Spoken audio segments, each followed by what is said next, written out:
I'm coming on today to do a layout for Mintay papers. I'm going to use Garage Collection. I have papers 1, you see here, look at this paper, paper number 2.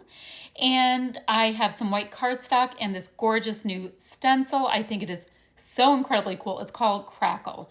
It's one of these stencils you can use on just about anything. It is a 6x8 stencil and it's a really nice sturdy material, yet it is still flexible. I'm going to use paint colors called Navy as well as Anthracite, as well as our very new chalk paste. So I'm going to start with the chalk paste and the stencil, and then we are going to start getting all kinds of interesting mixed media technique going. Now, I love that this chalk paste it's a nice bright white, but it dries so incredibly quickly. So you are able to get your paste onto your project. It goes through the stencil just like butter. And before you know it, you are ready to do any other kinds of mixed media that you want to do. So it's a definite win. You need it in your mixed media library. And here you can see how fantastically this applies. What I want to do is get a little bit of color in the background of this project, yet I don't want to cover all of that gorgeous paste. So I'm just using my little mixing rod and scraping off some of the color and going in with lots of water. I'm going to dilute this and create kind of like a chalk watercolor and just let the colors kind of run where they want to.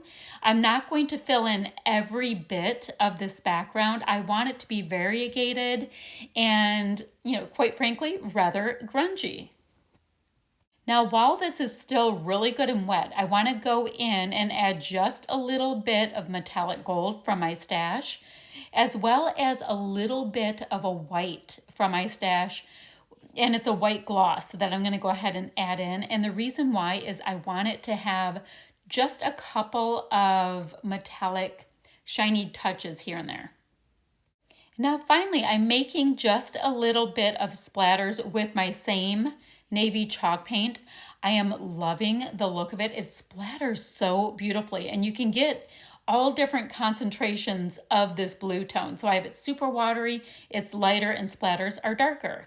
Then I'm going to go in and do the same thing with the anthracite so that I can get some depth into my background using this nice charcoaly kind of a black tone.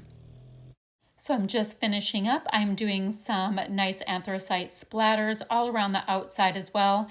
It's giving it an overall kind of grunge vibe, very, very in keeping with the Garage Collection. And I think this is going to turn out beautifully.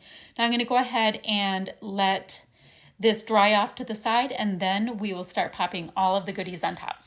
All right, so at this point, I want to go ahead and add a little bit of interest, and I'm going to grab a few of these pattern papers and tear them all at the same time so that the tear lines will all match up. So you'll be able to see what I mean right here. So once I spread them apart, they all wave together and I have a nice little bit of contrast. I'm going to do the same thing top and the bottom.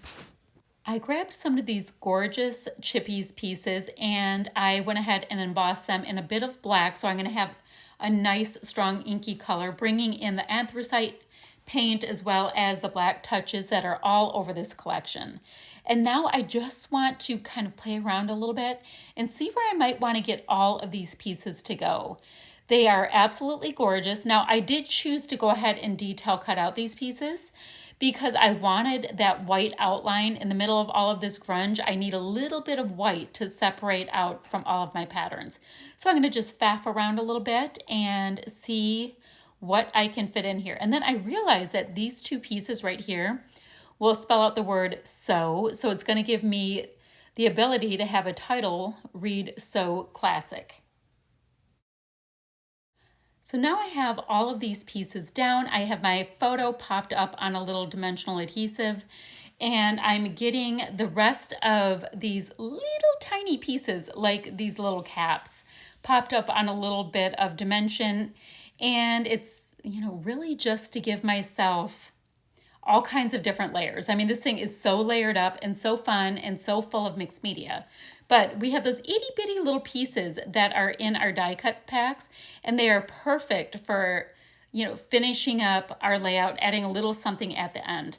I am making sure to use some liquid adhesive on this because anytime you have mixed media, it's a little hard to just use dry adhesive and expect your papers and die cuts and all that kind of stuff to stay down. So giving myself just a little extra insurance that everything will stay put. So this is what we have at this point. Now what I want to do is come in with a little bit of mixed media again to create some splatters. I have my navy paint. It is absolutely gorgeous. And I want to go and get it with a little bit of water and sprinkle it here, there, and everywhere. This navy paint is absolutely gorgeous when it's watered down just a little bit, and it's allowing me to get just a little bit of that mixed media up on top of my die cuts and my pattern papers and all of those little goodies in the cluster, so it brings it all together ever so nicely. And that is this layout all complete. I wanted to bring it up for a couple of close-up shots for you. This collection is so fun and so masculine and full of all kinds of fantastic photorealistic texture and all of that good stuff. So that is what I have for you today. Thank you so much for watching, and y'all, I'll be back ever so soon with another video.